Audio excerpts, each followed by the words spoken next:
నమస్తే, welcome to YoYo TV. So ప్రస్తుతం మనం గ్లోబల్ తెలంగాణ అసోసియేషన్ అనే ప్రోగ్రామ్ దగ్గర ఉన్నాం. సో ఇక్కడ ముఖ్య అతిథిగా వచ్చిన వేములం వీరేశం అన్నగారు అయితే మనతో పాటు ఉన్నారు. ఒకసారి మనం మాట్లాడదాం. అన్న నమస్తే. అన్న నమస్తే. సో గ్లోబల్ తెలంగాణ అసోసియేషన్ అనే ప్రోగ్రామ్కి వచ్చారు. ఒక ఎన్ఆర్ఎస్ ఉండి సొంత గడ్డకి ఏదో ఒక సాయం చేయాలనే కార్యక్రమంలో చేస్తున్నారు కదా. సో మరి దీన్ని చూస్తుంటే ఎట్లా అనిపిస్తుంది? దీని మీద మీ స్పందన?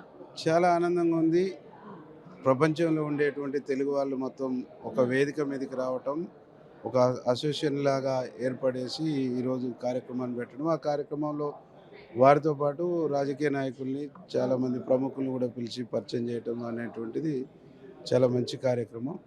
అంటే ప్రపంచంలో ఎక్కడున్నా, ఏ వృత్తిలున్నా, ఏ దేశంలో ఉన్నా కానీ పుట్టిన నేలను, పుట్టిన గడ్డను మర్చిపోకపోవడం అనేది చాలా గొప్ప విషయం.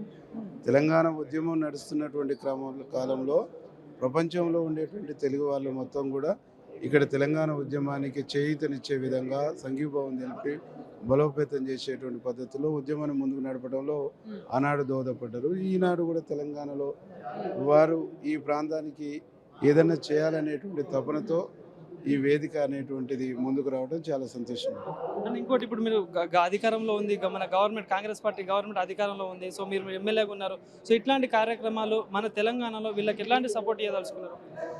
అంటే అధికారంలో ఉండేటువంటి ప్రభుత్వం చేస్తున్నటువంటి సంక్షేమ పథకాలు, చేస్తున్నటువంటి డెవలప్మెంట్లో చేస్తున్నటువంటి కృషి, దానికి వారి యొక్క సపోర్టు, సహకారము, ఆయా దేశాలలో ఉండేటువంటి వారికి ఉండే పరిచయాలతోని కొత్తగా కంపెనీలు తీసుకొచ్చి ఎంప్లాయ్మెంట్ కానీ ఎడ్యుకేషన్లో కూడా వారి యొక్క చేయూతనిస్తే ఇంకా తెలంగాణ రాష్ట్రం ముందుకు పోవడానికి అవకాశం.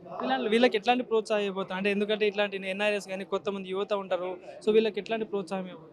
తెలంగాణలో ఎన్ఆర్ఐలు ఏ రకమైనటువంటి బిజినెస్ చేసినా, ఏ రకమైనటువంటి వ్యాపారాల్ని ఇక్కడ కంటిన్యూ చేసినా తెలంగాణ ప్రభుత్వం 100% సపోర్ట్ చేస్తుంది. Thank you.